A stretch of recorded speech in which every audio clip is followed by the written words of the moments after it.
嗨，大家好，欢迎来到杨澜对话。在这个快节奏、高压力的时代啊，求稳啊、避险是我们很自然的一种选择。但是也因为如此呢，常常不自觉的就进入一种循环往复的生活的惯性当中。但是即使在这样的时候，似乎会有一些声音在我们的心底提醒我们要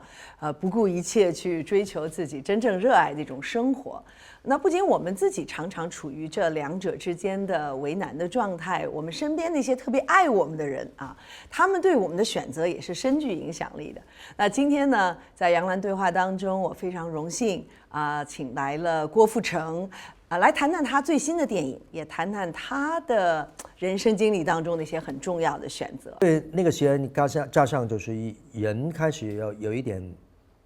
慢慢成长了，就立定一个决心，就是好，我一定要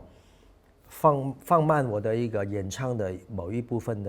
的时间，然后放在一个电影上面，或者是在演戏的部分。然后那个时候我真的去减产了，不有那么多的。其实也是不容易的哦，因为那个时候需求那么多嘛，其实还是有很多钱，很大的勇气，很多钱让你赚，很大的勇气，而且那个时间里面还是用很多一些技眼或者说你哇，你走到局底哇，你的音乐上面，因为你一减产的话，不是你以往的曝光，习惯性，当你突然之间减掉一半的时候，人家会觉得，哎，你的曝光率小了，是不是你人气或者什么样去下滑，然后你的工作会不会走到一个局底里面？我觉得这个很多的声音。对，我觉得声音有些时候是给你更加坚强吧，让你的人更加坚强，因为有经历过这个事情，经历过这样的声音，才会你更对的自己应该是要怎么去朝着你的目标，对，不会受到影响。刚才我们是提到像张淑平这样一开始对你转型做演员很重要的一些人，他们当时跟你说了什么？刚刚从2000年转到2003年这个3年那个缓下来的一个时间是很重要的时期。那个时间里面不断继续静下来去看很多电影，看了很多不同的作品，然后去观摩、思索、思考、观测、洞测里面究竟一些作品为什么能那么好。我专门去挑一些可能要获奖的一些作品来去看一些演员怎么去演，导演用什么手法，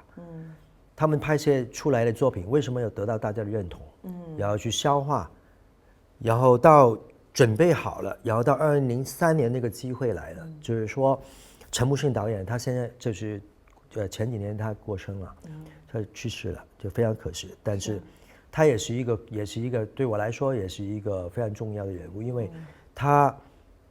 去找我去演《三岔口》里面那个警察的角色，一个角色我也是从来没演过。对，当时候就他找了张淑平先生，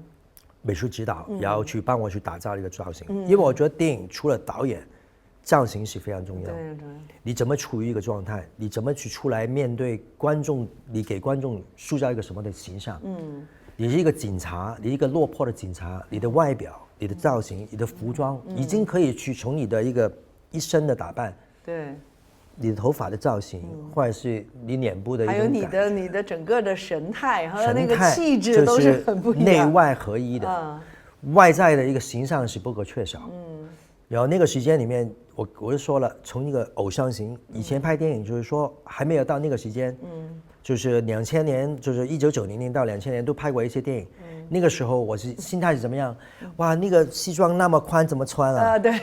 都不合心的，那个麻烦你不会收窄一点啊？那个这合适一点贴一些这样就出来。离不开歌手，离不开歌手的心态。但是在那个时候过了3年，2003年遇到张淑平先生，他帮我去塑造造型的时候，我人非常的平静。我在一个造型室里面，然后张淑平就帮我说，找那个发型师帮我剪碎他的头发。什么发夹都不能用。以前我的头发要用得很整齐这样的然后眉毛帮我拨乱它。拨乱我所有的眉毛，然后不准化妆。妆都不能化，留一点胡子吧，沧桑一点，然后找一些衣服基本上都是不称身的，没型的，踏踏实实的，然后反而我觉得当我进去这个现场的时候，当我进入那个拍摄的过程里面，跟我以往所有的状态都不一样。你会一开始有抗拒吗？完全没有抗拒，反而我看到自己的时候，当我进去，我演那个角色，然后当我到那个状态的时候，反而我找到一个完全跟我以前不一样的状态。什么叫放松？因为他已经给你一个造型上面衣着，整个人都已经在一个很松弛的状态，你没有妆，不是他的一个脸戴着面具，好像已经很这个素人一样，很不是我平常的自己，就好像角色里面的那个人物，慢慢你找到那个人物的状态，原来是那么的自在，那么的放松。那么当你放松的时候，你进去那个角色的时候，是那么多的变化存在，然后就开始找到一个演员一个基本的真正演员的一个状态，然后。当然，那个电影出来真的是很多意想不到的成绩，非常好。我还记得当时看这部电影，给了我很大的，包括后来那个父子，对，给我很大的，真的很惊讶于你的对，因为有这个人的状态，有那么大的巨变，然后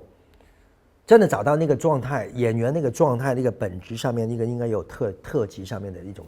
很微妙的表情。这个表情不是你装出来的，是你因为进入这个状态里面就是自然流露出来的，所以你就知道一个演员你要处于一个什么状态，要赋予你什么东西，也要进去这个角色。然后因为这个状态好，然后谭家明导演就找我去拍父子，他说你现在的状态最适合演父子，他要找我去演父子。有更加做一个不一样的人，但是状态还是维持在一个非常良好的一个心态，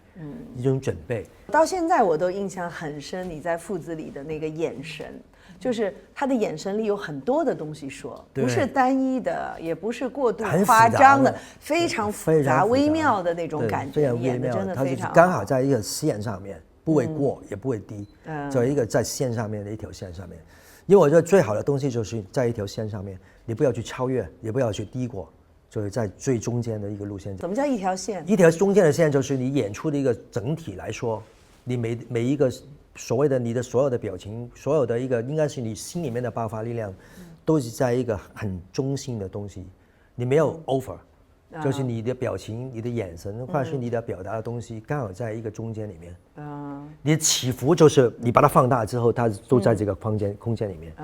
游走，也不会再超越一个。就我觉得这个是真的一个是最好的状态。这算是你掌握一个角色的一个秘诀，对不对？一个心诀，就是说你要找到这个人物的那条线啊。对，但是它起伏很大，但是它的一个人，他离不开那个中间一条线，你不能低。也不能超过。然后，当然那个电影也让我是得到另外一个荣誉。对呀，对，那是你第2次得金马奖嘛？对，很难得。我觉得既然给了我那么多的一些鼓励跟荣誉，然后我觉得我应该更加去履行我对演员